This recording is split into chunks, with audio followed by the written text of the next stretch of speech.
Hi everyone.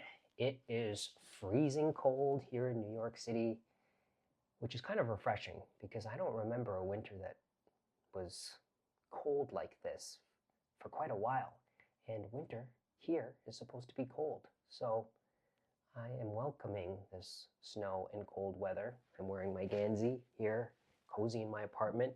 And today I would like to announce the second online sale for my online shop, which drops this Sunday, January 26th at noon. The first sale, uh, things sold out within like 3 minutes, and I was kind of shocked. I sat there like, um, which was it was a huge honor. So I thank everyone that was there right at noon to buy something. I was very flattered. And to everyone that tried to buy something that was disappointed because it was all gone so quickly, I would like to say that I made more of an effort to stock the items that were easily stockable, like these flourished fish note cards. These were printed, these are letterpress printed onto cotton paper with cotton envelopes.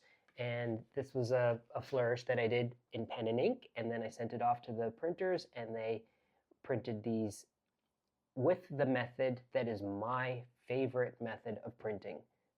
If I were to think of like the highest quality printing, there's engraving, but I don't actually like engraving as much as I like letterpress. So that was the mandate for everything in this shop. I wanted to put things in there that made me excited. I wanted to put things in there that I felt even I would buy. And that's the standard that I've maintained with this. So the flourished fish note cards, there are a bunch of these this time. And I wanted to talk about a few of the other things that are in there. So most of the items on the website are handmade by me. And because that's the case, there's not a lot of those things. So if you want to buy something, please get on there right at noon. This is a work in progress, this online shop. I didn't know how it was going to go. I was really excited to set it up because people have been asking me for quite a while, for years now, do you sell those? Do you sell those? And I didn't really have an easy way of selling stuff. So I'm so relieved now that there's a place where people can go to purchase the few things that I'm offering for sale that are handmade. And part of the kinks are the technical things. So the thing that has changed between the first sale and now, the first sale there was shipping, and the online shop calculated the shipping, which was a huge nightmare on my part.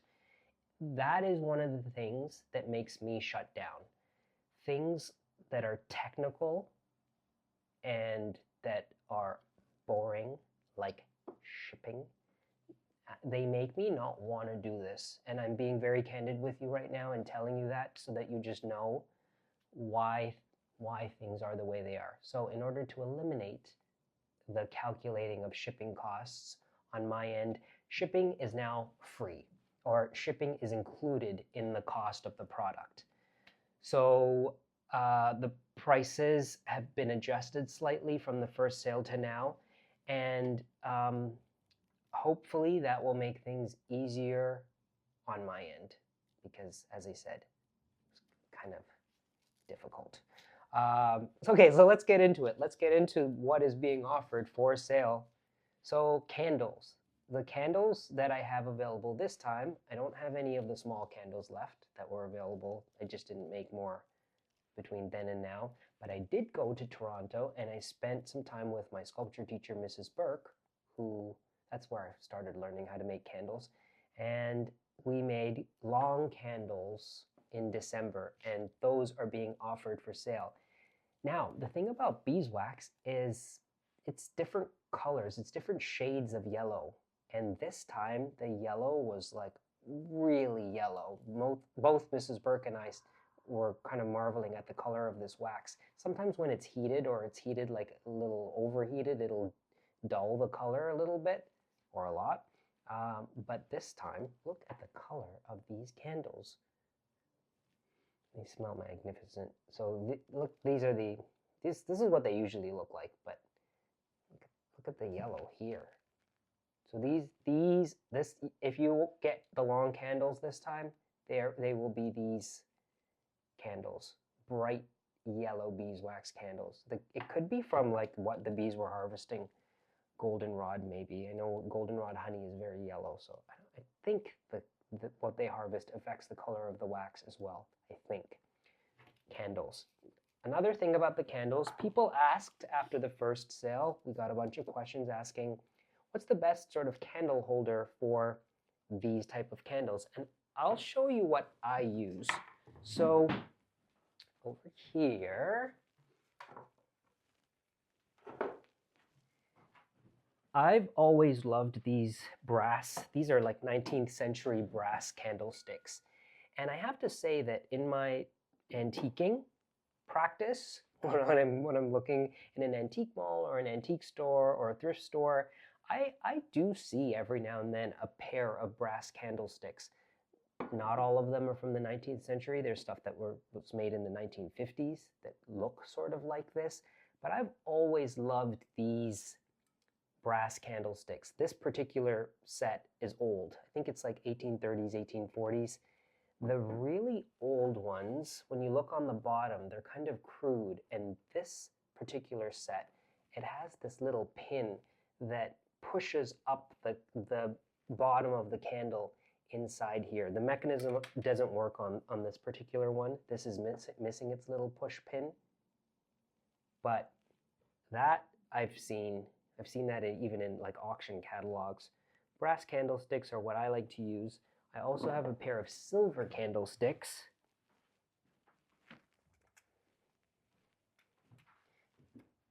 So these are silver, and you can find stuff like this. So these candlesticks are for taper candles. And this is the interesting thing about the terminology. This is not called a candlestick. These are called taper candlesticks. These are called taper candles. This is what's called a candlestick. Jack be nimble, Jack be quick, Jack jump over the candlestick. They're not telling Jack to jump over, they don't mean jump over this, they mean this thing. Okay, this is the candlestick. So that's I would say when I'm dipping taper candles, I envision them going into candlesticks like this or candelabra. That's what they're made for. So people asked, and that was something that I didn't anticipate, that people would buy the candles and not really know the best holder for the candles. Many people put a taper candle in the opening of a wine bottle, which is a thing. So in a pinch, you could do that. But I would say that they're really beautiful in a traditional candlestick. Candles.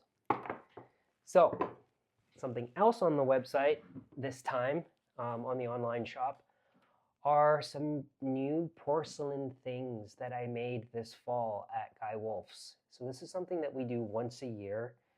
I go up there and make things out of porcelain, and then Guy bisque fires them, dips them. He dips the pieces in glazes that he's made himself. Many of these glazes are made with ingredients that are no longer available. So they're ingredients that he purchased or inherited in the 70s, 80s, 90s, and some of the stuff just isn't commercially available anymore. There's something called Albany River Slip, which is actually like the mud from the Albany River. Very, very traditional ingredient in a very basic glaze, which was Albany River Slip and wood ash. I think that's what Guy said. That Albany River Slip is not available commercially anymore, and he has some.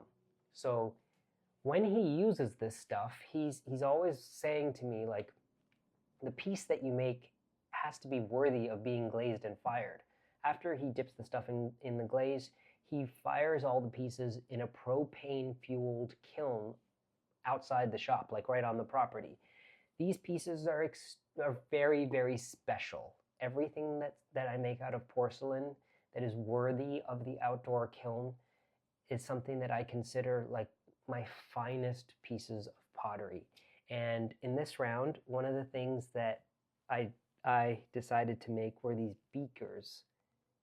And these beakers are inspired by 18th and 19th century American pewter or silver beakers. Most of them were pewter. Guy had a book of early American pewter, and we looked through it and saw these beautiful, very simple beakers, and I thought that's what I would like to make out of porcelain. So the two beakers that I have here are the smaller runts of the litter. Most of them are taller than this, and the ones that are offered for sale on the website, they're all the same size, more or less. They're not as short as these two, but this is what is going to be offered. A porcelain beaker dipped in celadon glaze. And the celadon glaze is a very old, traditional Chinese, Japanese, Korean glaze. They feel wonderful in your hand. Porcelain beakers. There are other glazed stoneware pieces that are going to be offered. A couple of mugs, some glazed saucered flower pots inspired by 19th century designs. And then there are some of the regular flower pots that I've been making under Guy's tutelage for quite a while now. This particular shape, the loving cup, Guy calls it, because it's based on something that's English inspired. This is inspired by an original from the 1600s, I think. So a bunch of new things. I'm also now going to be selling my watercolor paintings on my online shop. I was selling them through Instagram. It was a circus act posting those watercolors and selling them on Instagram. So I'm shifting it over to the website to make it easier and much more seamless to purchase something and have it shipped to you directly. So here we go. Sale number 2 this Sunday, January 26th at noon Eastern Standard Time. To all of you who participate in this, I want to offer my heartfelt thanks for all of your support. The sale of all this stuff fuels my continued practice, taking art classes, going overseas to take workshops, harp lessons. So I'm very, very grateful for your support. Thank you.